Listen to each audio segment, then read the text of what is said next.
Good afternoon, everybody. My name is Terry. I'm Alex. And we are here to propose a new design on IVC filters that can potentially save thousands of lives. So I got my inspiration from working at Atrium Medical as a co-op. So at Atrium Medical, they produce a lot of stents, and I'm incorporating some of that technology into our new design. So the purpose of our device is to prevent pulmonary embolism. So pulmonary embolism kills up to 100,000 people each year in the US. This is significant because that's more than deaths caused by breast cancer, AIDS, and traffic accidents in the US combined. So symptoms include shortness of breath, chest pain. However, the first symptom in about 25% of these cases is death. So risk factors of DVT and pulmonary embolism include smokers, people who are pregnant, people under long periods of mobility, such as people who travel a lot. Maybe they underwent surgery or they had an injury that caused them to be bedridden. So that's going to be our market focus. So people who are under long periods of mobility, and especially those over the age of 60. Now, 250,000 of these devices are implanted each year globally. Now, in the US, that number looks more like 50,000. If we're able to capture just 10% of the market share, that would mean that we're creating about 5,000 devices each year. We anticipate about a $1,500 to $2,000 profit per device. That translates to almost $10 million in net profit alone. Additionally, right now, the market is, in 2017, close to 1.2 million. But the anticipation is that there will be a steady increase, about 5% each year, meaning that it will be about 2.1 billion by 2025. So we kind of have a nice steady outlook. And our plan is really to address a lot of the issues and a lot of the fatal issues that occur with current IVC filter design. So like I said earlier, in the earlier slides, the point of this filter is to prevent a blood clot from making its way to your lungs and heart and potentially causing death. So the current solution right here utilizes a stainless steel or cobalt body with nitinol struts to anchor it in place in the vein. The problem with these struts is that they can fracture or puncture the vessel. So in 5% of temporary clot filters implanted in people, 5% of those filters undergo like strut fracture. So the issue with that is that the strut that broke off can make its way to your heart and lungs and perforate them, causing severe injury and death. Another issue is that these devices often shift. That makes it very difficult to retrieve the device. So a lot of temporary filters become permanent because they can't take it out of the vessel. So our design is going to utilize woven nitinol stent technology. As you can see here, it has no struts, so that eliminates the risk of fracture or vessel puncture. And because of the excellent radial strength of a woven structure, it also helps anchor it into the vein more effectively, reducing the chances of shifting.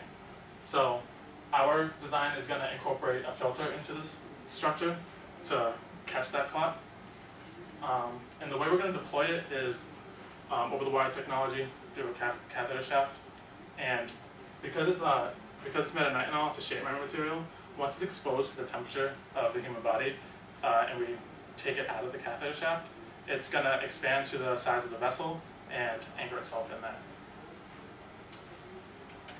So what will we do with the money? Well, the vast majority of that money will go to creating prototypes and doing some feasibility testing studies. Now our first step is to create a fixture, a stainless steel fixture that would be done down at a machine shop. The cost of that would be about $500 to $800. We would then weave this nitinol wire through each of the little jugs on that structure. Once we have that all built, we will then put it into, we will make sure that's heat treated. As Alex had said, that's how it gets shape memory. So once we heat treat it, the final step will be to polish it in a clean room to make sure that's rid of any contaminants or anything like that. What we would also like to do is feasibility studies, doing testing of different mechanical properties, so impact, tensile, etc. And we would like to ram extrude a Teflon, kind of like a long Teflon tube to simulate a vein. That way it's obviously very difficult to do any real testing on a human being. So by simulating this vein, we would then be able to see, okay, is it sliding around?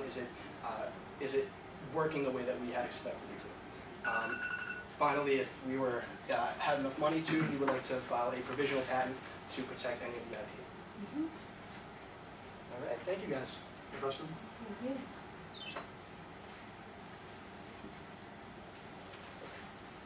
Just one quick comment. Couldn't help but notice that you mentioned that you were doing an internship and that you came up with this idea while you were working with them. Yeah. So you probably signed an IP assignment. But I didn't use any of their resources. Oh, you have to check that thoroughly to see Okay. if, what the restrictions are on that. Okay, yeah, I came up with this during one of my med device classes, Mm-hmm, so I mm-hmm, think I should be fine. yeah. Doesn't hurt to make Yeah. sure you Yeah, have I disclosure agree. when you find it. But Mhm. excellent presentation, by Thank the you. way, and Thank you. a very, very real problem that yeah. How do you deal with the competition out there? And this is such a big problem. Why have they not been able to solve it to this point? So I think the big issue is when you see current solutions like the one with the body and the struts, Mm-hmm. I feel like when people see that, they want to see like how can I improve the design rather than how can I create a whole new design like I'm trying to do right here. Mm-hmm. So I believe that's why they haven't come up with a better solution. Yeah, and the technology is there for, I believe it's opening up an artery.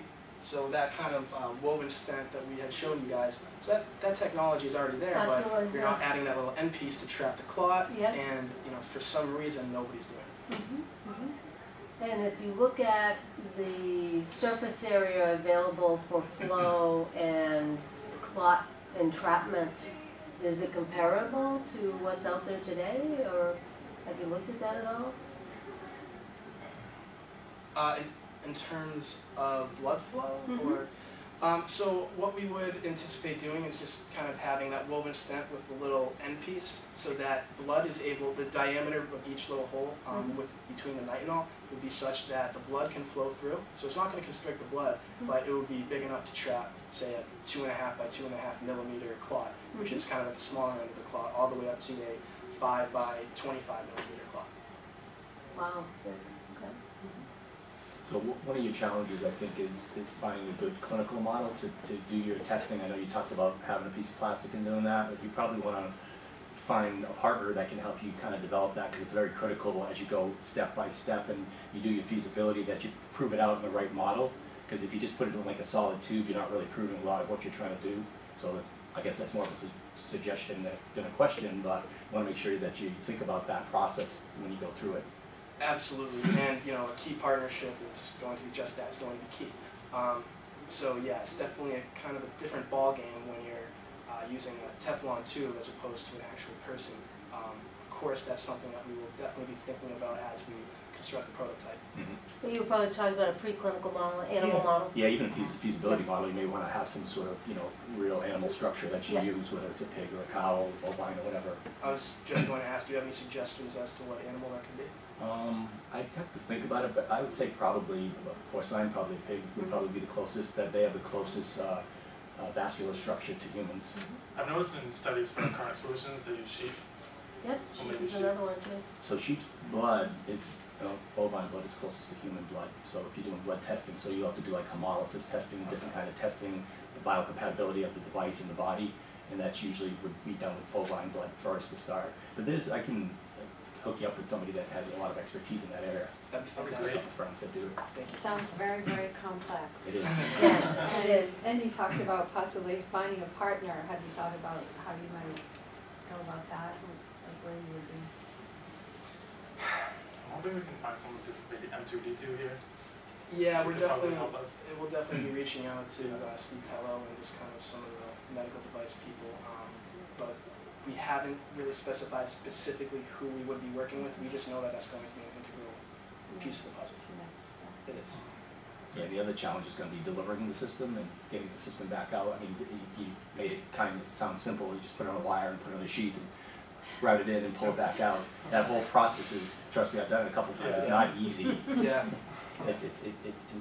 Luckily, you're looking at using technology and materials that exist today that have been done, so that reduces a lot of risk. So that's smart. Try to keep doing that.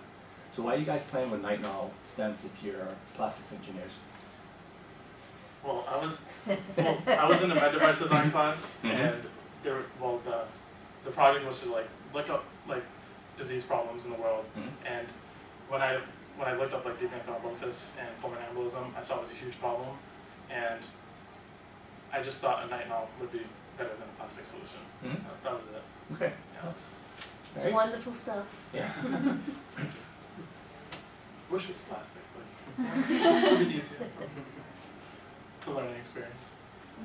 You guys said it's temporary. How long? What's defined as temporary in this case? I don't know. So with current filters, Yeah. so they trap the clot and they tend to dissolve within 2 to 3 weeks.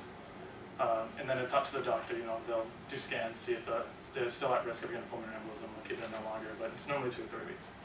Yeah. And have you researched, is it class 2 or class 3 medical device? I'm expecting a class 2 device, because these clot filters are class 2, and then Okay. the stents I'm referencing are also class 2, Okay. so I wouldn't expect it to be a class 3. Okay. Makes it a lot easier. Excellent. Yeah. Yeah. So yeah, I'll use the current filters as a predicate device, Yeah. do the indications for use, and then reference nitinol stents Yep. to help me during the 510K process when we get to that. Okay. Excellent. Great. Thank you. Thank you. Thank you. Thanks, guys. Thank you, Good good job. job. Thank you, guys. Nice job.